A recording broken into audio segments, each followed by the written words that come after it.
오늘은 화엄경의 핵심 사상인 일체 유심조를 공부하겠습니다. 이 영상은 마음 공부를 위한 설법 영상입니다. 대방광 불화엄경을 줄여서 화엄경이라 하는데 대승불교의 핵심 경전 중 하나로 심오한 철학 사상과 웅장한 세계관을 담고 있습니다. 동진시대에 번역된 60권본과 당나라 시대에 번역된 80권본이 대표적이며 한국 불교를 비롯한 동아시아 불교에 지대한 영향을 미쳤습니다. 화엄경의 핵심 메시지는 크게 세 가지로 압축됩니다. 첫째는 상직상입으로 서로가 곧 서로에게 들어가 용화한다는 의미인데, 이 세상의 모든 존재는 서로를 포함하고 있으며 개별적 존재이면서 동시에 전체와 하나를 이룹니다. 둘째는 사사무엘로 현상계의 모든 사물과 사건들이 서로 아무런 장애 없이 원흉하게 융합되어 있다는 사상입니다. 셋째는 일체 유심조로 일체 모든 것은 오직 마음이 지어내는 것이며 세상의 모든 현상과 경험은 결국 우리 마음의 반영이므로 마음을 정화하고 깨달음을 얻는 것이 중요합니다. 오늘은 이 중에서 특히 일체 유심조를 중심으로 우리의 말과 생각이 어떻게 세상을 만들어가는지 살펴보겠습니다.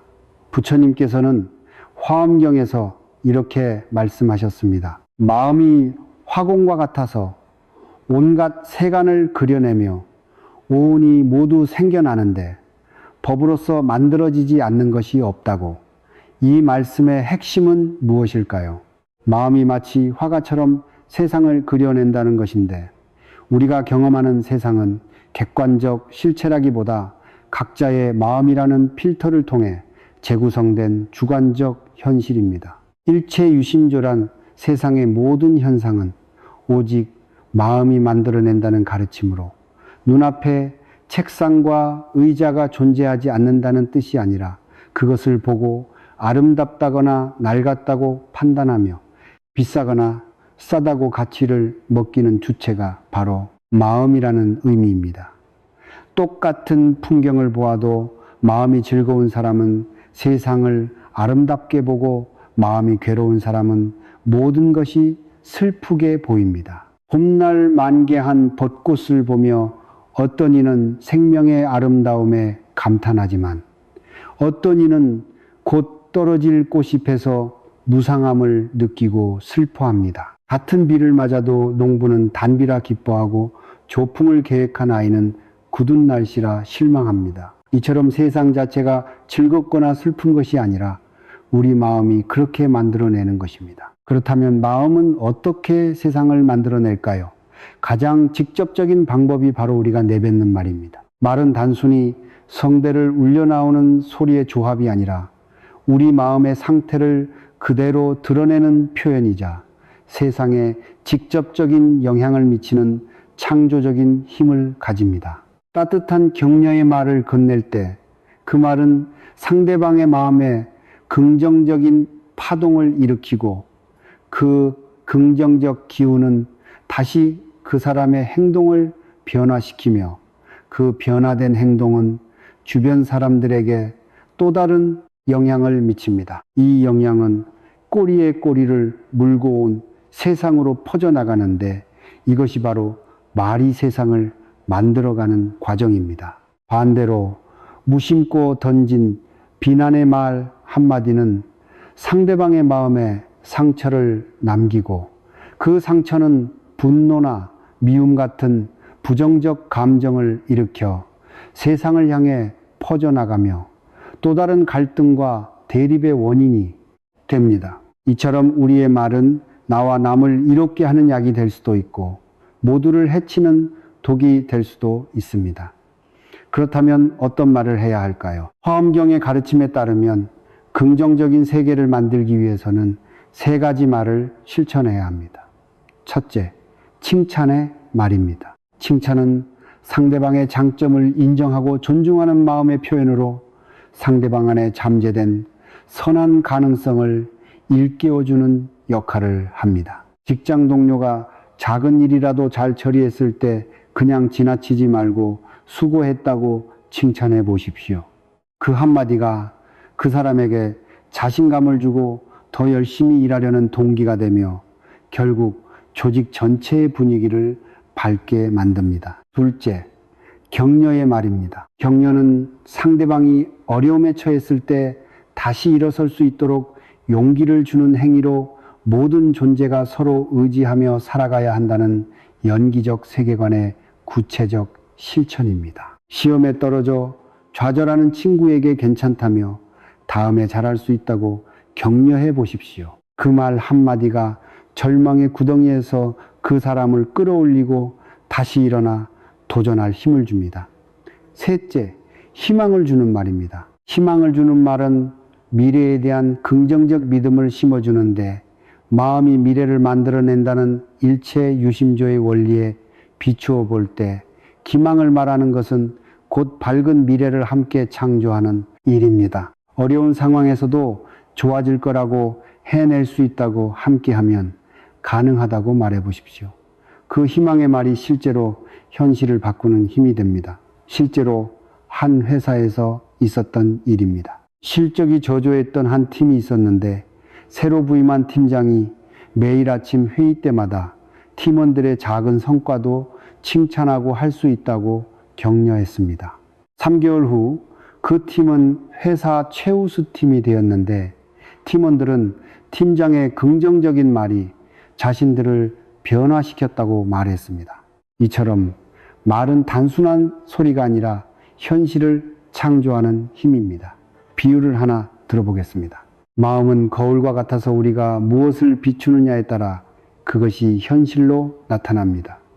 거울 앞에서 웃으면 거울 속에 나도 웃고 찡그리면 거울 속에 나도 찡그입니다. 우리가 세상을 향해 긍정적인 말을 하면 세상도 긍정적으로 반응하고 부정적인 말을 하면 세상도 부정적으로 반응합니다. 또 다른 비유로 마음은 씨앗과 같아서 어떤 씨앗을 뿌리느냐에 따라 그에 상응하는 열매를 맺습니다. 칭찬과 격려의 씨앗을 뿌리면 기쁨과 성공의 열매를 거두고 비난과 원망의 씨앗을 뿌리면 고통과 갈등의 열매를 거둡니다. 하지만 우리는 때로 부정적 감정에 휩싸여 남을 탓하거나 원망하는 말을 쉽게 내뱉습니다. 화엄경의 진리를 이해한다면 남을 향한 비난이 결국 자기 자신에게 돌아오는 화살과 같음을 알게 됩니다. 온 세상이 하나의 그물망처럼 얽혀 있기에 남에게 던진 부정적 에너지는 결국 그물망 전체를 흔들어 나에게도 영향을 미칠 수밖에 없습니다. 따라서 진정으로 나 자신을 위하는 길은 타인을 향해 자비로운 마음을 내고 이로운 말을 하는 것입니다. 이러한 실천은 단순히 윤리적 차원에 머무르지 않고 세상을 바라보는 관점을 근본적으로 바꾸는 수행의 과정입니다. 끊임없이 나와 남을 나누던 분별심의 습관에서 벗어나 모든 존재가 본래 하나로 연결되어 있음을 알아차리는 연습입니다. 이러한 알아차림이 깊어질수록 우리는 불필요한 경쟁과 갈등에서 벗어나 마음의 평화를 얻을 수 있습니다. 동시에 우리가 멈추어야 할 말도 있습니다. 불필요한 말, 남을 험담하는 말, 거짓된 말은 반드시 삼가야 합니다. 불필요한 말이란 해도 그만 안 해도 그만인 가벼운 말들로 대화의 공백을 메우기 위해 혹은 자신이 대화의 중심에 서고 싶다는 욕구 때문에 나오는 경우가 많습니다. 이러한 말들이 쌓이면 우리의 정신은 쉴 틈 없이 외부로만 향하게 되어요. 자신의 내면을 들여다볼 여유를 잃어버리고 생각은 깊어지지 못하며 항상 피상적인 수준에 머무릅니다. 남을 험담하는 말은 관계에 직접적인 해를 끼칩니다. 다른 사람의 단점을 들추어내고 깎아내리는 말은 그 사람뿐만 아니라 나 자신과 우리가 속한 공동체 전체의 조화를 깨트립니다. 거짓된 말은 세상의 인과 관계를 교란시킵니다. 원인과 결과의 법칙은 우주를 지탱하는 근본적 질서인데 거짓말은 이 질서에 혼란을 가져와 당장의 이익을 위해 작은 거짓말이 예기치 못한 큰 문제의 원인이 되기도 합니다. 구체적으로 어떻게 실천할 수 있을까요?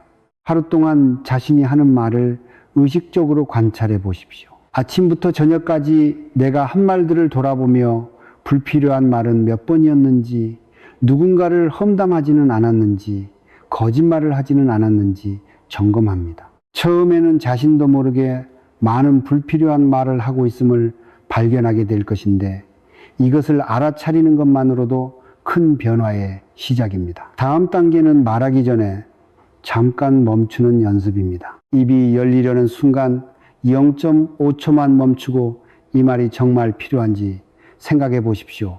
그 짧은 멈춤이 불필요한 말, 해로운 말을 걸러내는 필터가 되어 결국 우리의 언어를 정화시킵니다. 특히 화가 날 때는 10초를 세어 보십시오. 세는 동안 화는 조금씩 가라앉고 그 상태에서 하는 말은 훨씬 더 이성적이고 건설적입니다. 따라서 말하기 전에 잠시 멈추어 이 말이 나와 상대방 그리고 세상에 어떤 영향을 미칠지 생각해보는 습관을 들이는 것이 중요합니다. 이 말이 서로를 연결하는 다리가 될 것인지 아니면 서로를 갈라놓는 벽이 될 것인지를 성찰해야 합니다. 여기서 화엄경이 말하는 상직상입의 세계관을 다시 떠올려 봅시다. 너와 나를 가르고 옳다와 그르다를 나누는 이분법적 언어는 이러한 진리를 가립니다. 상직상입이란 세상의 모든 존재가 서로의 안에 스며들어 하나가 되고 서로가 서로를 온전히 포함하고 있다는 뜻입니다. 마치 물과 우유가 섞이면 어디까지가 물이고 어디부터가 우유인지 나눌 수 없게 되는 것처럼 화엄의 세계에서는 모든 존재가 이처럼 서로 분리할 수 없는 관계를 맺고 있습니다. 따라서 우리가 일상에서 사용하는 내 것과 내 것을 엄격하게 구분하거나 나의 이익과 너의 이익을 분리해서 생각하는 순간 우리는 스스로를 고립된 섬으로 만듭니다. 이러한 분리의식은 오해와 갈등의 시작점이 되는데 화엄경에서는 본래 너와 내가 둘이 아니며 남의 기쁨이 곧 나의 기쁨이고 이웃의 아픔이 바로 나의 아픔이라고 말합니다. 이러한 분별적 언어 습관을 넘어서기 위해 우리는 연결을 강조하는 말을 사용해야 합니다. 덕분에라는 말은 나의 성취가 결코 나 혼자만의 힘으로 이루어진 것이 아님을 인정하는 겸손의 표현으로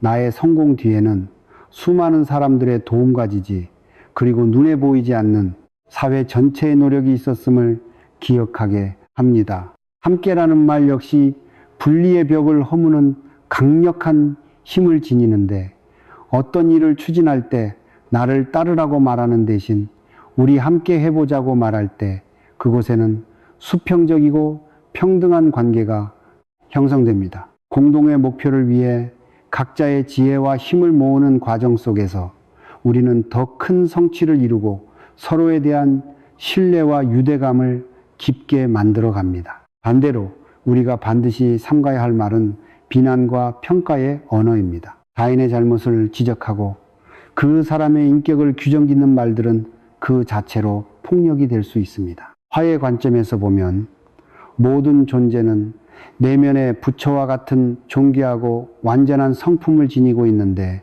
이를 불성이라고 부릅니다. 불성이란 모든 생명체가 본래부터 가지고 있는 깨달음의 가능성을 의미하므로 어떤 사람이 실수를 저질렀다 해도 그것은 그 사람의 본질이 아니라 여러 조건에 의해 잠시 드러난 현상일 뿐입니다. 우리가 그 현상만을 보고 그 사람 전체를 나쁘다고 평가한다면 우리는 그 사람 안에 있는 신성한 불성을 보지 못하는 것과 같습니다. 모든 존재를 부처로 존중하는 마음에서 나오는 말이 곧 진리의 언어이며 이러한 마음가짐은 우리의 언어 생활에 근본적인 변화를 가져옵니다. 우리는 더 이상 상대를 통제하거나 이기기 위해 말하지 않게 되고 대신 상대방의 말을 깊이 듣고 이해하려는 경청의 자세를 갖추게 됩니다. 또한 상대방의 단점보다는 장점을 발견하고 칭찬하려는 노력을 하게 되는데, 이러한 언어 습관이 쌓일 때 우리 주변의 인간관계는 비로소 평화롭고 조화로워질 수 있습니다. 지금까지의 핵심을 정리하면 세 가지입니다. 첫째, 일체 유심조란 마음이 세상을 만들어내며 특히 우리가 내뱉는 말이 세상을 창조하는 힘을 가집니다. 둘째, 칭찬, 격려, 희망의 말을 실천하고 불필요한 말, 험담, 거짓말을 멈추어야 합니다. 셋째, 상직상입의 세계관으로 너와 나를 나누지 않고 덕분에 함께라는 연결의 언어를 사용해야 합니다. 이제 화엄경의 또 다른 핵심 사상인 법계 연기를 살펴보겠습니다. 법계 연기란 우주의 모든 존재와 현상이 독립적으로 존재하는 것이 아니라 서로가 서로에게 원인이자 조건이 되어 끝없이 관계를 맺으며 존재한다는 심오한 진리입니다. 바다에 수많은 물방울이 모여 거대한 파도를 이루지만 어떤 물방울 하나도 혼자서는 파도가 될 수 없는 것과 같습니다. 모든 물방울은 다른 물방울과 연결되어 비로소 파도라는 전체의 움직임을 만들어내는데, 나의 존재 역시 결코 나 혼자만의 것이 아닙니다. 지금의 나를 이루는 모든 것은 부모님으로부터, 그 부모님은 또 그분들의 부모님으로부터 이어져 왔으며, 내가 먹는 밥 한 그릇에는 농부의 땀과 햇빛, 비와 바람, 그리고 땅의 기운까지 온 우주의 노력이 담겨 있습니다. 이처럼 세상의 모든 것은 보이지 않는 끈으로 연결되어 서로 영향을 주고받습니다. 화엄경에서는 이러한 세계의 모습을 인드라망이라는 비유를 통해 설명합니다. 인드라망이란 제석의 궁전에 걸려있는 거대한 그물인데, 그물코마다 투명한 구슬이 달려 있습니다. 중요한 점은 각각의 구슬이 단순히 제자리에 있는 것이 아니라 다른 모든 구슬의 모습을 남김없이 비춘다는 사실입니다. 하나의 구슬 속에는 나머지 수억의 구슬이 모두 비치고, 그 비친 구슬들 속에는 또다시 온 세상의 구슬들이 그대로 담겨 있습니다. 이는 곧 하나의 존재 속에 우주 전체가 들어있으며 우주 전체가 하나의 존재를 통해 자신을 드러낸다는 의미입니다. 이것을 일중일체, 다중일이라고 표현하는데, 하나 속에 모든 것이 있고 모든 것 속에 하나가 있다는 뜻입니다. 이러한 관점에서 보면 사소하고 작은 존재란 세상에 없습니다. 길가에 빈들고 잠복이 속에도 우주 전체의 모습이 담겨 있으며, 그들 곧 하나가 없다면 우주는 지금의 모습 그대로 완전할 수 없습니다.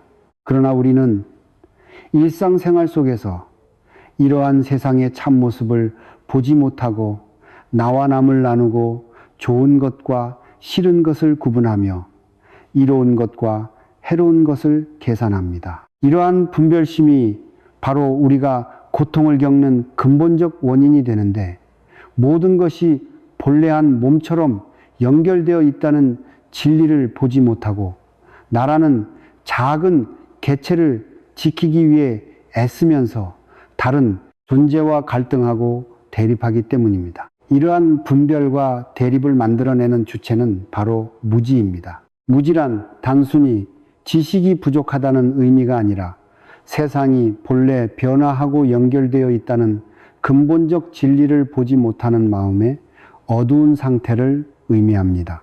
이 무지 때문에 우리는 실체도 없는 몸과 마음에 나라는 착각을 일으키고 그 가상의 나를 중심으로 세상을 바라보기 시작합니다. 이 무지의 뿌리를 둔 나라는 착각은 필연적으로 집착을 낳는데, 집착이란 변화하는 것을 변화하지 않는 것처럼 여기고 내 것이 아닌 것을 내 것이라고 믿으며 그것을 영원히 붙잡으려는 마음의 작용입니다.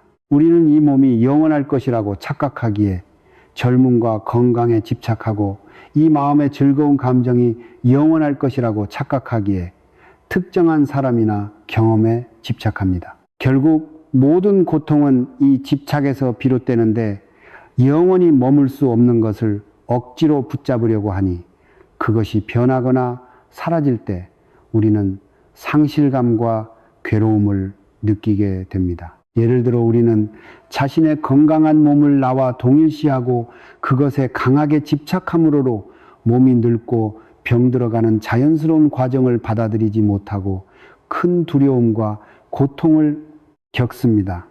한 50대 중반의 남성이 있었습니다. 젊었을 때 운동선수였던 그는 자신의 튼튼한 몸을 자랑스러워했는데 나이가 들면서 체력이 떨어지고 관절이 아프기 시작하자 심한 우울증에 빠졌습니다. 병원을 찾았을 때 의사는 나이에 비해 건강한 편이라고 했지만 그는 예전에 자신과 비교하며 끊임없이 괴로워했습니다. 그러던 어느 날 절에서 화엄경 본문을 듣고 몸은 본래 조건 따라 생성되었다가 조건 따라 흩어지는 현상일 뿐이라는 가르침을 깨달았습니다. 그 후 그는 몸의 변화를 자연스럽게 받아들이고 지금 이 순간 할 수 있는 것에 감사하며 평온하게 살아가게 되었습니다. 또 다른 예로 재물에 대한 집착을 살펴봅시다. 많은 사람들이 돈을 모으는 것에 집착하여 평생을 그것을 위해 살아가지만 정작 그 돈을 쓸 시간도 없이 건강을 잃거나 인간관계를 망치기도 합니다.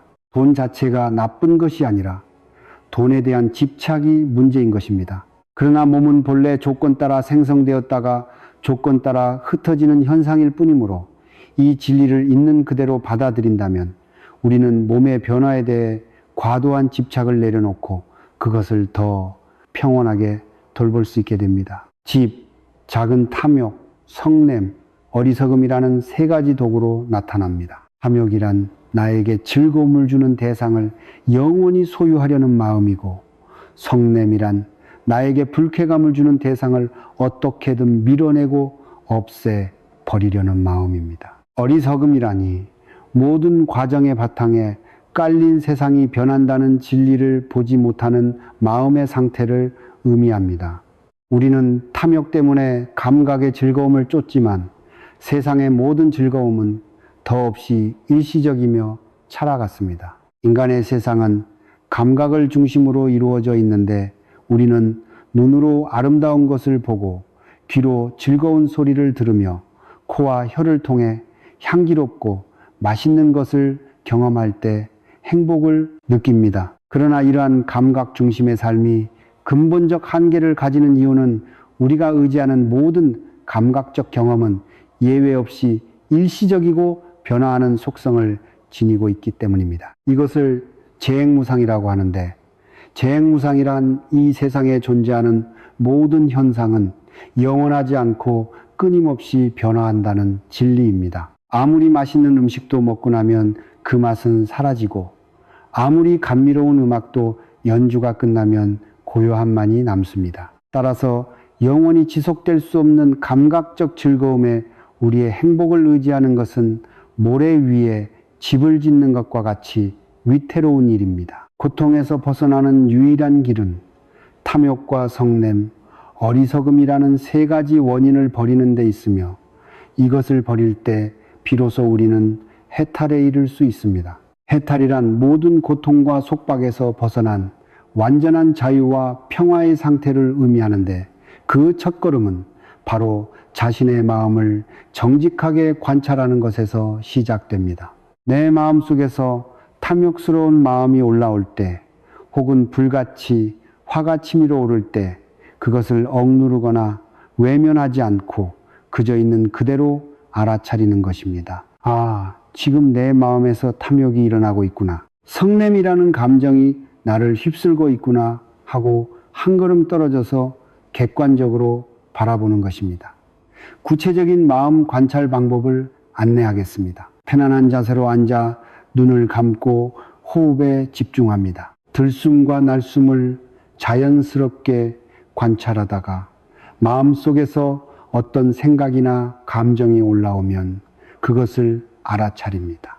화가 올라오면 화라고 라벨을 붙이고, 탐욕이 올라오면 탐욕이라고 라벨을 붙입니다. 중요한 것은 그 감정을 밀어내거나 억압하지 않고 그저 바라만 보는 것입니다.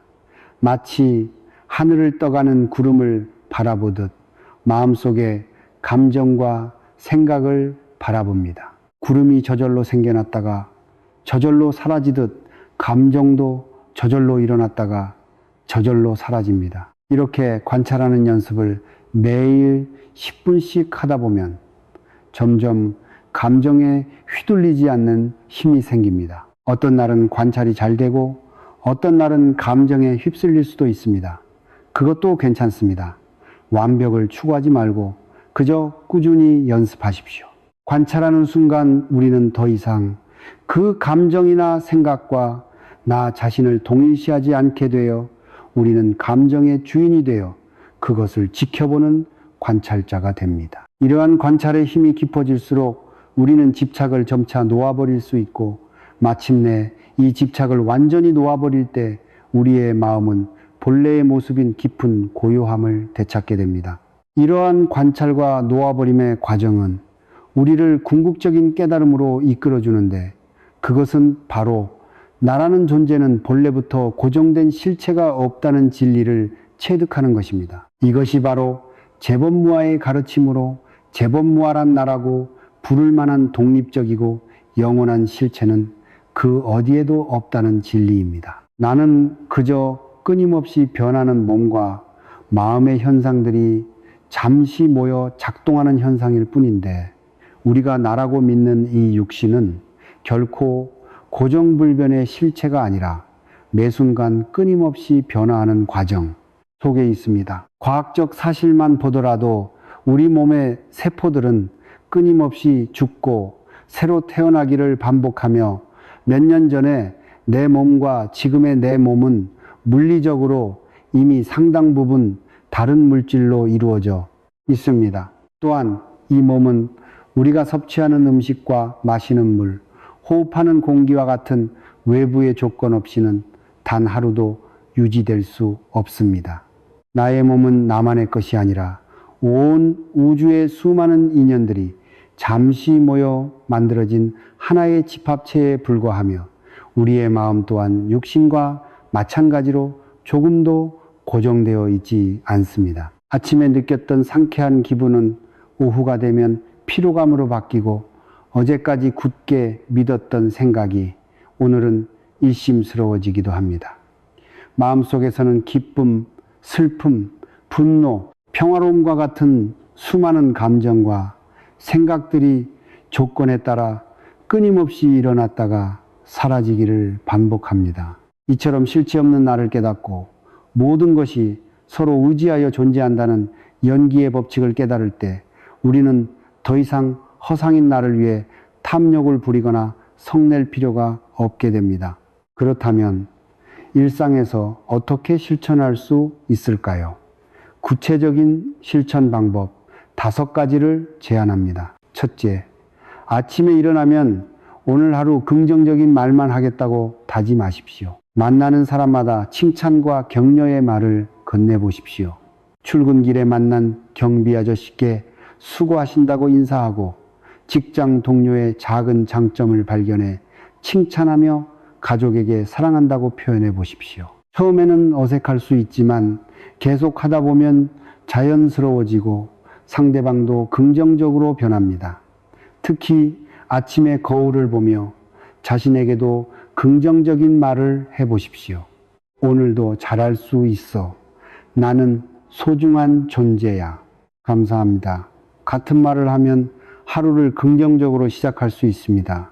둘째, 말하기 전에 3초 멈추는 습관을 들이십시오. 이 말이 진실한가? 이 말이 필요한가? 이 말이 해가 되지 않는가를 생각하고 3가지를 다 통과하면 말하고 하나라도 걸리면 말하지 마십시오. 이것을 3초 규칙이라고 하는데 처음에는 의식적으로 3초를 세워야 하지만 습관이 되면 자동으로 됩니다. 특히 화가 났을 때나 누군가를 비난하고 싶을 때 이 3초 규칙을 적용하면 많은 실수를 막을 수 있습니다. 셋째, 하루에 한 번 10분 동안 마음을 관찰하는 시간을 가지십시오.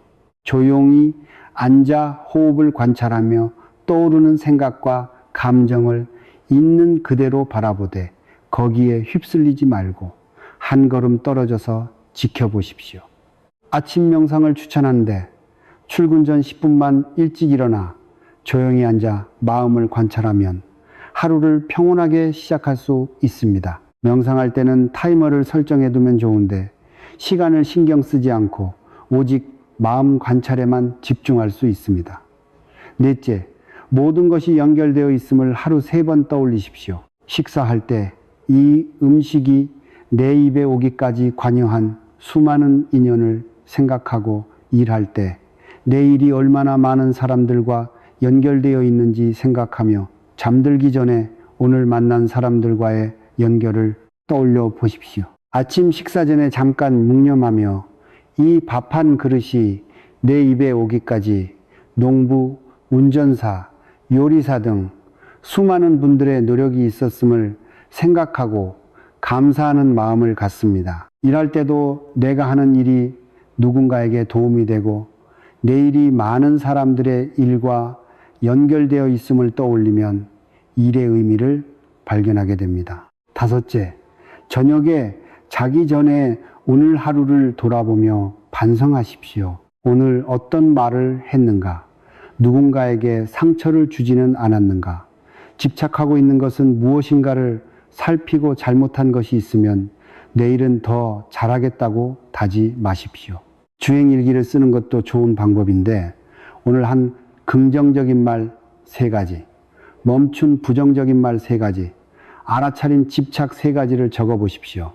이렇게 기록하다 보면 자신의 패턴을 발견하게 되고 어떤 상황에서 부정적이 되는지, 무엇에 집착하는지 명확히 보입니다. 자책하지 말고 그저 알아차리고 다음날 더 나아지려고 노력하면 됩니다. 이러한 실천을 21일 동안 꾸준히 하면 습관이 되고 90일 동안 계속하면 생활이 되며 평생 계속하면 삶이 됩니다. 처음에는 어색하고 힘들 수 있지만 점점 익숙해지고 자연스러워집니다. 최종 정리를 하겠습니다. 화엄경의 핵심은 5가지로 요약됩니다. 첫째, 일체유심조로 마음이 모든 것을 만들어내므로 긍정적인 말과 생각으로 세상을 창조해야 합니다. 둘째, 법계 연기로 모든 것이 연결되어 있으므로 나와 남을 나누지 말고 함께 살아가야 합니다. 셋째, 무지와 집착이 고통의 원인이므로 마음을 관찰하여 집착을 내려놓아야 합니다. 넷째, 재범하러 나라는 실체가 없으므로 허상인 나를 위해 애쓰지 말아야 합니다. 다섯째, 실천이 가장 중요하므로 매일 긍정적인 말, 마음 관찰, 연결 자각을 반복해야 합니다. 마음경은 우리에게 세상의 진정한 모습을 보여주고 그 안에서 우리가 어떻게 살아가야 하는지에 대한 명확한 지침을 제공합니다. 모든 것은 서로 연결되어 있으며 그 모든 관계의 중심에는 우리의 마음이 있습니다. 지금 이 순간 내가 하는 생각, 내가 내뱉는 말 한마디가 나 자신뿐만 아니라 온 세상을 만들어가는 소중한 재료임을 잊지 마십시오. 긍정적이고 희망찬 말로서 나와 이웃 그리고 세상을 가꾸어 나가는 것, 이것이 바로 화엄의 가르침을 일상 속에서 살아내는 보살의 삶입니다. 여러분께 질문을 드립니다. 오늘부터 어떤 말을 하시겠습니까? 부처님의 가르침대로 칭찬과 격려와 희망의 말을 실천하고 모든 존재가 서로 연결되어 있음을 자각하며 살아가기를 바라랍니다. 이 공덕으로 모든 중생이 고통에서 벗어나 평화와 자유를 얻기를 축원합니다. 나무석과 모니불, 나무아미타불, 관세음보살, 나무아미타불이 영상이 도움이 된다면 구독과 좋아요 눌러주시면 감사하겠습니다. 여러분의 응원이 큰 힘이 됩니다. 불관세음보살 오늘도 평안을 주소서 남아 이타불 관세음보살 오늘도 부처님의 자비가 함께 하시기